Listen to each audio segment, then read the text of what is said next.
तो चुनाव प्रचार के आखिरी दिन की अगर बात की जाए तो सीएम पुष्कर सिंह धामी खटीमा में रहे और प्रचार खत्म होने के बाद धामी ने फिर से दावा किया कि राज्य में बीजेपी की सरकार बनने जा रही है।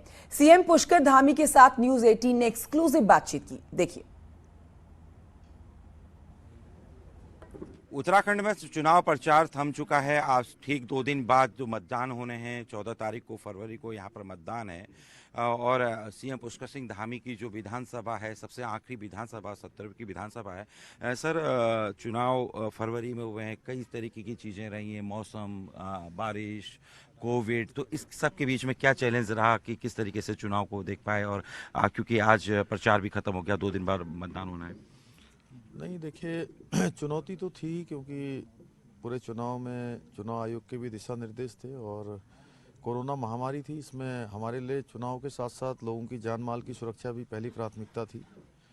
लेकिन इस सब के बावजूद बिना विघ्न बाधा के सारा चुनाव संपन्नता की ओर बढ़ रहा। आज प्रचार थम गया है और मैं समझता हूँ कि कल एक दिन बीच में है और मतदान भी शांतिपूर्ण तरीके से होगा।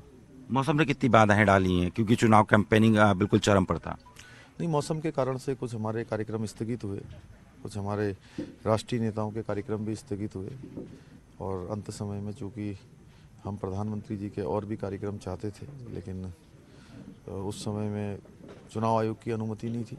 चुनाव आयोग की अनुमति मिली है तो अब लगभग माननीय प्रधानमंत्री जी ने पूरे उत्तराखंड के लोगों को अपना निवेदन कर लिया है, उन्होंने अपना आह्वान कर लिया है। उत्तराखंड की जनता माननीय प्रधानमंत्री मोदी जी को काफ़ी उनसे लगाव रखती है, उनका एक कर्म वर्म का रिश्ता भी है और प्रधानमंत्री मोदी जी ने कहा है कि डबल इंजन की सरकार बनाइए, ऐसी सरकार बनाइए जिसके साथ मैं उत्तराखंड की योजनाओं को अच्छे से लागू कर सकूं। तो उत्तराखंड की जनता निश्चित रूप से मोदी जी के साथ चलने वाली सरकार बनाएगी। अगर बात की जाए सर, जो यहाँ पर अपना 70 की विधानसभा हम लोग यहाँ पर जा रहे हैं, उसके बाद अगर जो तैयारियाँ होंगी किस तरीके से होंगी, 2 दिन है मतदान के, किस तरीके से अपील कर पा रहे हैं? नहीं, मैं बड़ा आभारी हूँ अपने क्षेत्र की जनता का कि मैं पिछले 5-6 माह पूरे प्रदेश के प्रवास में रहा हूँ और चुनाव प्रचार अभियान में भी मैं पूरे अन्य क्षेत्रों में रहा हूँ। लेकिन आज मैं अंतिम दिन अपने क्षेत्र में आया हूँ, पूरी तरह से मतदान तक यहाँ रहूँगा, तो मुझे उसकी उन्होंने कोई कमी महसूस नहीं होने दी। उनका आशीर्वाद, स्नेह मुझे भरपूर मात्रा में मिल रहा है। मैं उनके ऋण से कभी ऋण नहीं हो सकता हूँ, कभी उनके ऋण से ऋण नहीं हो सकता हूँ और मेरा संकल्प है कि मैं अपने क्षेत्र खटीमा को निश्चित रूप से विकास की दौड़ में, विकास की इस रफ्तार में इसको आदर्श क्षेत्र बनाऊंगा। 60 पार का आपने नारा लगा रखा, लेकिन सर्वे में कहीं हालांकि भाजपा आगे है, लेकिन मानते कांग्रेस भी कहीं फाइट करने की स्थिति में, किस तरीके से देखते हैं? नहीं, सारे सर्वे, सारे महापोल के सर्वे आए, अगर 10-12 सर्वे आए होंगे तो उसमें से 9-10 में भाजपा ही आगे है और भाजपा की ही सरकार बन रही है और सर्वे 45-50 तक जा रहे हैं। लेकिन परसों मतदान होगा, 10 तारीख को रिजल्ट निकलेगा तो आपको 60 पार दिखाई देगा। आखिरी सवाल सर, यूनिफॉर्म सिविल कोड लेकर, कोर्ट को लेकर आपने आज एक बड़ा बयान दिया है, आखिर ऐसे चुनाव से ठीक पहले?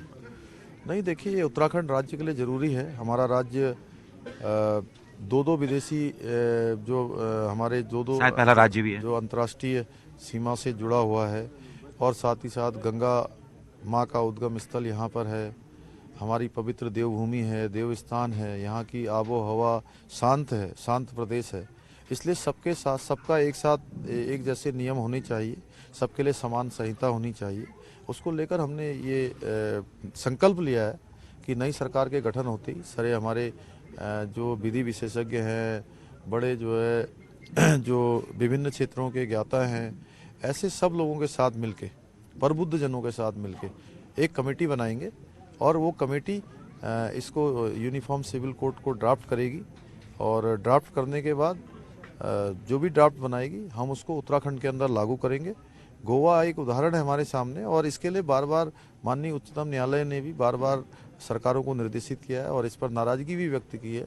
ये धारा 44 का भी जो है, जो संविधान की धारा 44 है, उसका भी अनुपालन सुनिश्चित करवाएगी।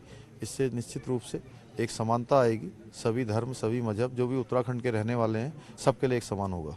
कमलेश भट्ट, न्यूज 18 खटीमा।